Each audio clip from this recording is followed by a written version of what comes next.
গজারিয়া থানার নেতৃবৃন্দ যারা আসছেন অনেক পরিশ্রম করছেন, অনেক কষ্ট করছে। আজকে না 17টা বছরই কষ্ট করছে। 17 বছর আগের থেকে কষ্ট করতেছেন হাইসাব যখন ছিল। তা যাই, আমি তো আর এই ঋণ শোধ করার ক্ষমতা আমার নাই। এবং আপনারা মহিউদ্দিন ভাইকে সমর্থন করছেন, শেষ পর্যন্ত আপনাদের অবস্থাটা কি থাকবে এবং গজারিয়ার মহিউদ্দিন ভাই যদি নির্বাচনে থাকেন সেক্ষেত্রে ভোটের ব্যবধানটা কি হতে পারে? আমরা ভোটের ব্যবধানের কথা বলবো না, কিন্তু গজারিয়ার মানুষ সবসময়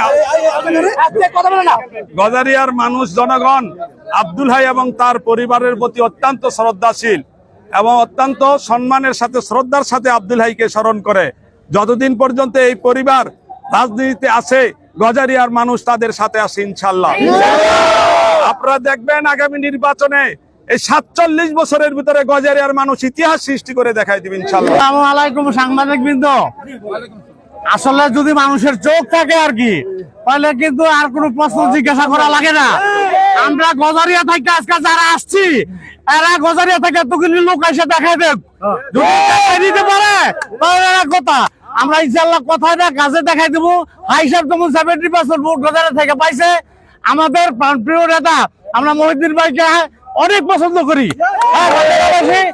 ইনশাল্লাহ আমরা মহিউদ্দিন ভাইকে ওইভাবেই আমরা দেবো ইনশাল্লাহ।